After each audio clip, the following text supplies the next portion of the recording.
มาถึงท่าไหนแล้วนะครับก็แล้วสิทั้งหมดก็15โครงการนะครับเพราะว่าโครงการเงินจ่ายผ่านเงินสะสมนะครับประเภทเท่านี้อยู่ที่4,900,000แล้วอนุมัติไปแล้ว15โครงการจาก42โครงการนะครับ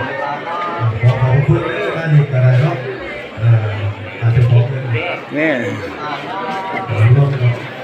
3หมู่เรานะครับอยู่4-5 อยู่17ขอเที่ยวกันประเดี๋ยวประเดี๋ยวประเดี๋ยวอากาศดีอาจจะมาจะพอดได้จะก้อยจะมาพบเข้านะครับโคโลกไม่ได้เป็นโรคเป็นเลือดพอดได้ก็หนุ่มหนำด้วยไงเอ้ยมันจะก่อไปเรื่อยๆเรามีสองหน้าไฟอยู่จะก่อไปเอาละ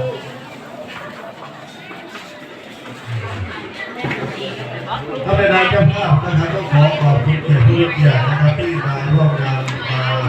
พาผู้